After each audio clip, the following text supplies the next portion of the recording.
खुशी देखी ही नहीं जाती है। इसलिए मैं आपको श्राप देता हूं कि जिस प्रकार से स्त्री वियोग आपने मेरा कराया, मैं तड़प रहा हूं स्त्री वियोग से, आप भी स्त्री वियोग में तड़पोगे। आप भी मानव का रूप धारण करके मृत्यु लोक में जाओगे, तब आपको पता चलेगा कि दुख क्या होता है। और आपने मुझे बंदर बनाया ना, ये बंदर ही आपके सहयोग करेंगे, आपका सहायता करेंगे। इसलिए भगवान को भगवान राम के रूप में आना पड़ा।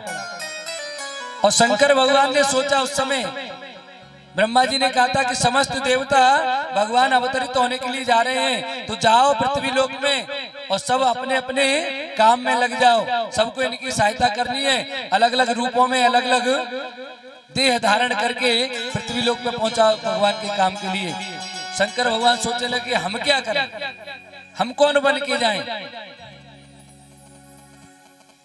मन में विचार आया कि भगवान जिसको भला करना चाहते हैं या जिसको अपनाना चाहते हैं, जिसको अपना भक्त मानते हैं, उसे अपना बंदर बना लेते हैं। जैसे नारद जी को बंदर बना लिया था। सबसे अच्छी बात तो यह कि हम भी बंदर ही बन जाओ भगवान के। इसलिए शंकर भगवान हनुमान जी के रूप में बंदर बन करके प्रकट हुए हैं। बोल हनुमान जी महाराज की जय हो, रुद्रावतार की जय हो। इसीलिए भगवान भिन्न भिन्न रूप धारण करके भिन्न भिन्न अवतार लेते हैं और इस धरा का भार है वो कम करते हैं। कहने लगे व्यास जी महाराज, हे राजन, प्राचीन काल की बात है, उस समय इस भूतल पर, इस धरती पर महिषासुर नाम का एक राजा राज्य किया करता था। और उस समय देवता और दैत्यों में भीषण युद्ध छिड़ गया। उन्हीं दिनों पर सुमेरु पर्वत पर जाकर के उस महिषासुर नामक दानव ने अपने हृदय से अपने इष्ट देवता का ध्यान किया।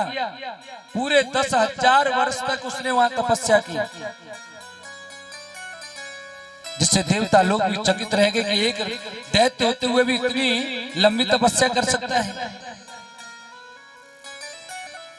अब तो इस उत्तम कठोर तप से, उसकी तपस्या से प्रकट होकर के इस संसार के सृष्टा अर्थात ब्रह्मा जी उनसे प्रसन्न हो गए। हंस पर बैठ करके और उसके पास जाकर चतुर्भुज रूप में ब्रह्मा जी कहने लगे, हे महेश, आपने मेरी बड़ी तपस्या की है, मैं आपकी क्या मनोरथ को पूर्ण कर सकता हूँ, मैं आपका कौन सी अभिलाषा पूर्ण करूं। आपको जो वरदान मांगना है मांग लीजिए, आज मैं आपको वरदान देने के लिए आया हूँ। महिषासुर कहने लगा कि हे देवाधिदेव, मैं अमरत्व तो चाहता हूँ, अमर होना चाहता हूँ। ब्रह्मा जी कहने लगे, देखो भैया ऐसा है, अमर तो हम खुद ही ना है, तुम्हें अमर क्या बनाए। भाई जो खुदा अमर नहीं है वो दूसरे को अमर कैसे कर सकता है।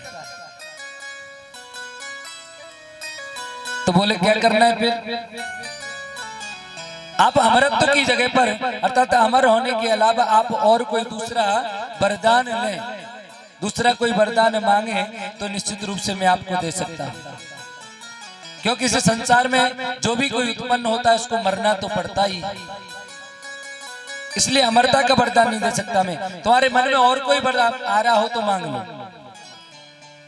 वो महिषासुर कहने लगा, और वैसे महेश समझते हैं, महेश कहते हैं भैंस को, महिषी संस्कृत का शब्द होता है। महिषी माने होती है भैंस और महेश माने होता है भैंसा, जो भैंसा जैसा है। एक तो शरीर से तो देखने में भी भैंसा जैसा लगता हो, और एक बुद्धि से जो भैंसे जैसी मोटी बुद्धि का हो। दोनों ही प्रकार की बातें हैं। हाँ, इस महिषासुर से जब कहा पिता मैंने, कहने लगा हे पिता में, दानव और मानव इनमें से किसी से भी मेरी मृत्यु न हो। जब पुरुष से ही मेरी मृत्यु न होगी तो इस संसार में भला मुझे कौन मार सकता है। इसलिए हे कमल नयन, मेरी मृत्यु अगर हो भी सही तो किसी स्त्री के हाथों भले हो जाए, लेकिन पुरुष के हाथों से नहीं होनी चाहिए।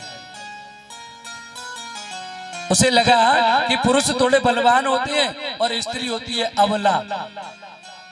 अबला का मतलब समझते हैं? बिल्कुल दुर्बल। ये हमने अब जाकर के इसकी खोज कर पाई कि ये अबला और सबला क्या है। हाँ, पहले स्त्री स्त्री हुआ करती थी, नारी हुआ करती थी, और स्त्रियां तो इतनी सबल हुई हैं, चाहे वो लक्ष्मीबाई हो, अवंतीबाई हो, विद्वान विदुषी हुआ करती थी, लेकिन महिला को अबला। मैंने सोचा इनको अबला क्यों कहते हैं, मैं अपनी बता रहा हूं। जब घर में पति आते थे ना, कमा करके बाहर से लेकर के आते थे, अपने पास पैसा रखते थे। जब पत्नी को जरूरत पड़ती थी तब कहती थी कि अब ला। पति से कहती थी कि अब ला, इसलिए अबला थी।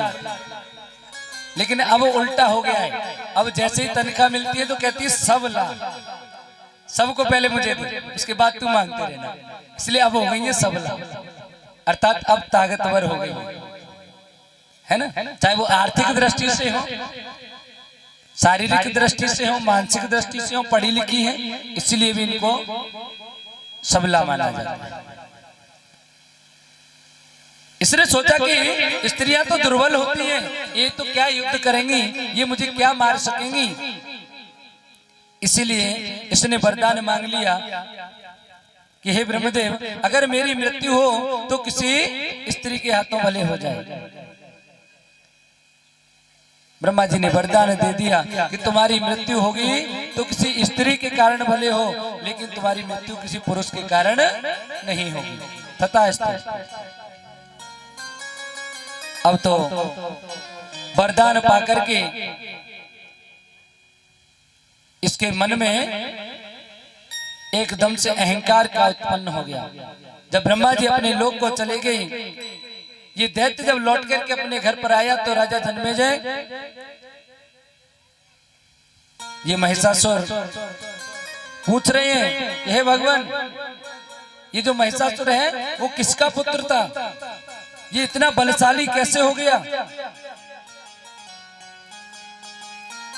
और इस महान दैत्य को इस महिष का रूप अर्थात भैंसे का रूप कैसे प्राप्त हुआ, कृपया करके मुझे ये सब बताएं।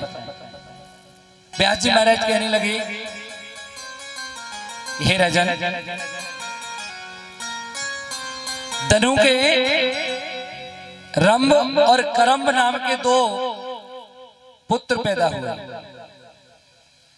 ये दोनों दानव श्रेष्ठ इस भूमंडल पर बहुत प्रसिद्ध,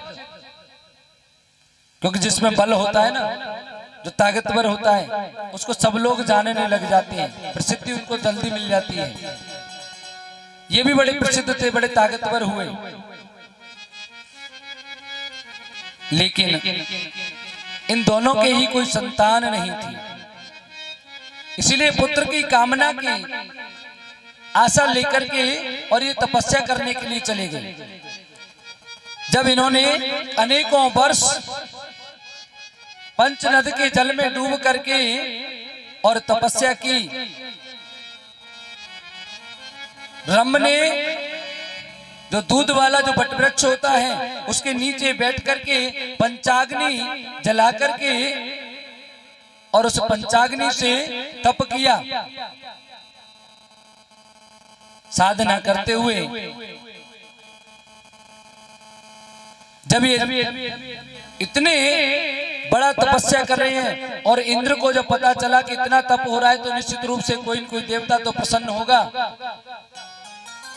जिसकी तपस्या करते हैं, जिसके भरोसे रहते हैं, निश्चित रूप से वो उसको आकर के देते ही हैं। आज इंद्र चिंतित होकर के उन दोनों दानवों के पास पहुंच गया। पंचनद के जल में प्रविष्ट होकर इंद्र ने ग्राह का रूप धारण किया और कर्म के दोनों पैर पकड़ लिए और उस तपस्यारत कर्म को मार डाला। और जब ये बात रंभ को पता चली कि मेरे भाई का वध धोखे से कर दिया, तपस्या में रहते हुए उसका वध किया है, तो उसने अपने हाथ से तलवार उठा करके अपना ही सिर काट करके उसको अग्नि में होम देने की इच्छा से, कि मैं अपने हाथों से अपना शीश काट करके अग्नि में होम दूंगा। जैसे ही वो तैयार हुआ तलवार लेकर के शीश काटने के लिए, उसी समय पर अग्निदेव प्रकट हो गए और उससे कहने लगे कि हे दैत्यराज, तुम अपना शीश मत काटो, तुम मूर्ख हो क्या? आत्महत्या करना सबसे दुर्बल प्राणी का कार्य है। लगन मैया से लगा बैठे, जो होगा देखा जाएगा। लगन मैया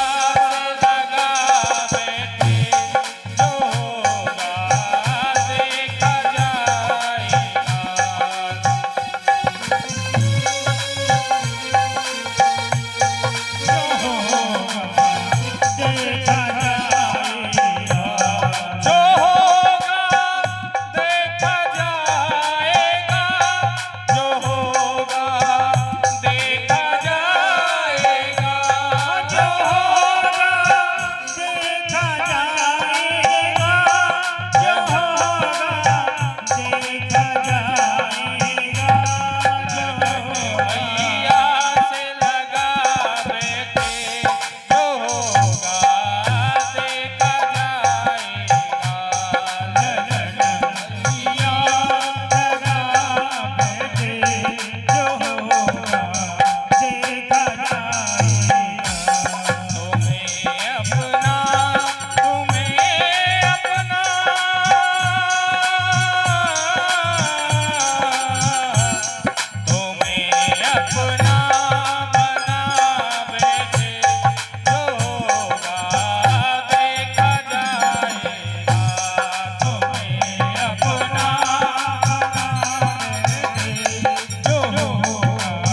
देखा